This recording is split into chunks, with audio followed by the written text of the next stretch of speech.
Assalamualaikum warahmatullahi wabarakatuh.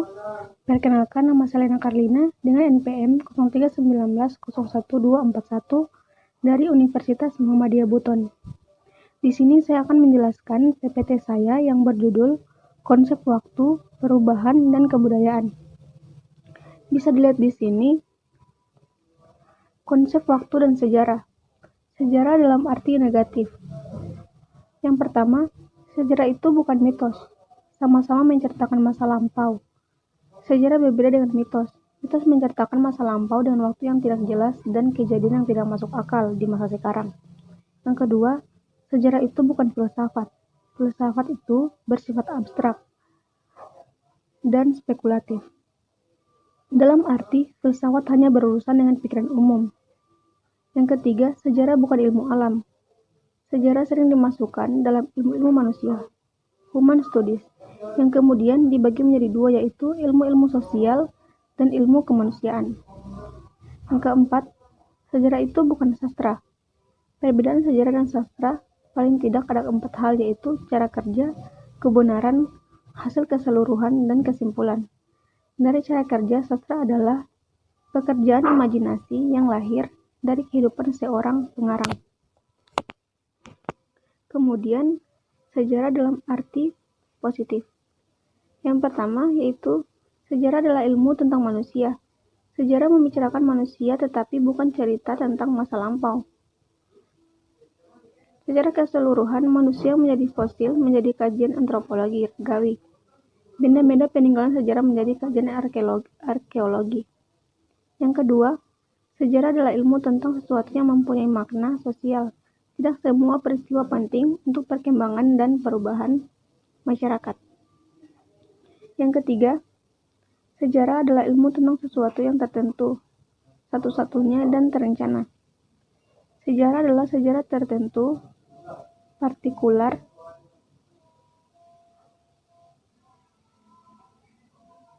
selanjutnya, sejarah adalah ilmu yang unik, mengenal satu-satunya. Oleh karena itu, sejarah menulis peristiwa yang terkait dengan tempat dan waktu yang hanya terjadi sekali. Yang keempat, sejarah adalah ilmu tentang waktu. Sejarah membicarakan masyarakat dari segi waktu. Apa yang dibicarakan tentang waktu? Hal-hal yang dibicarakan tentang waktu ada 4, yaitu perkembangan, kesinambungan, pengulangan, dan perubahan. Kemudian, guna sejarah.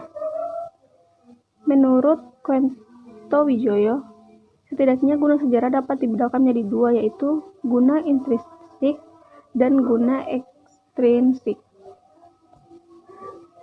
Yang pertama yaitu guna intrinsik, yang terbagi atas 3 bagian. Yang pertama ada sejarah sebagai ilmu sejarah. Yang kedua, sejarah sebagai cara mengetahui masa lampau. Yang ketiga, sejarah sebagai pernyataan pendapat. Yang kedua, guna intrinsik, yang terbagi atas 3 bagian juga. Yang pertama, pendidikan moral. Yang kedua, sejarah sebagai pendidikan perubahan. Yang ketiga, sejarah sebagai pendidikan keindahan. Kemudian, tugas sejarah berkaitan dengan waktu.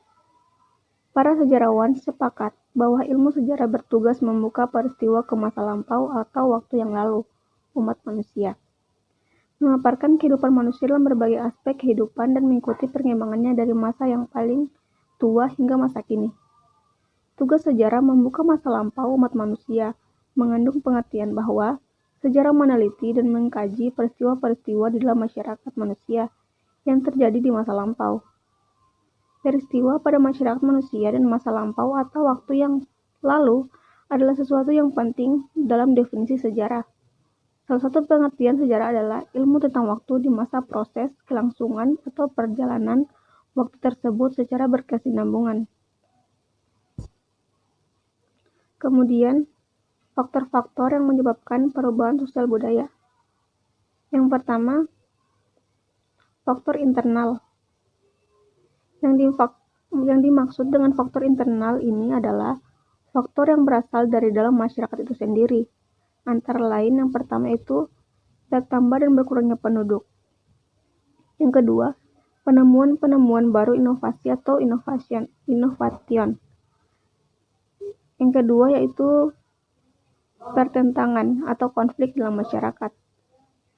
Pertentangan individu terhadap nilai-nilai dan norma-norma ini serta adaptasi adat istiadat yang telah berjalan lama akan menimbulkan perubahan apabila individu-individu tersebut beralih dari nilai, norma, dan adat istiadat yang telah diikuti selama ini. Yang ketiga yaitu faktor eksternal yang terbagi atas 3 bagian. Yang pertama lingkungan fisik, yang kedua peperangan, yang ketiga pengaruh kebudayaan masyarakat lain. Kemudian konsep kebudayaan. Manusia diciptakan oleh kebudayaan tertentu dan di dalam lingkungan kebudayaan tertentu. Makhluk yang lahir di dunia ini belum dikatakan manusia, melainkan harus dijadikan manusia.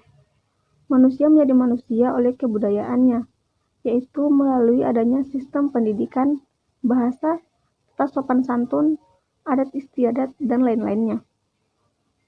Kebudayaan menghasilkan manusia tertentu, contohnya kebudayaan Jawa menghasilkan manusia Jawa. Semua kebudayaan adalah suatu proses belajar. Maka, manusia yang campur tangan dan menyelenggarakan kebudayaannya juga mewariskan kepada generasi berikutnya. Sebagai contoh, keluarga di Jawa menggunakan bahasa Jawa sebagai bahasa sehari-hari juga, berusaha mewariskan kepada anak-anaknya dengan cara mengajarkan tata cara berbahasa Jawa yang benar. Manusia dan kebudayaan merupakan kesatuan yang tidak terpisahkan. Sementara itu, pendukung kebudayaan adalah makhluk manusia itu sendiri. Sekalipun manusia akan mati, tetapi kebudayaan yang dimilikinya akan diwariskan pada keturunannya. Demikian seterusnya. Kemudian, pengertian kebudayaan. Kata kebudayaan berasal dari kata Sanskerta, budhaya, yaitu bentuk jamak dari buddha, yang berarti budi atau akal. Dengan demikian, secara sederhana kebudayaan dapat diartikan hal-hal yang bersangkutan dengan akal. Kemudian, di sini ada unsur-unsur kebudayaan. Pertama, bahasa. Kedua, sistem peralatan dan perlengkapan hidup manusia atau sistem teknologi. Yang ketiga, sistem mata pencaharian hidup atau sistem ekonomi. Yang keempat, sistem kemasyarakatan atau organisasi sosial atau sistem sosial. Yang kelima, sistem pengetahuan. Keenam, sistem religi atau kepercayaan. Ketujuh, sistem kesenian. Kemudian, wujud kebudayaan yang terbagi atas 3 bagian, yaitu sistem budaya atau kultur sistem. Yang kedua, ada sistem sosial atau social system. Yang ketiga, berupa kebudayaan fisik.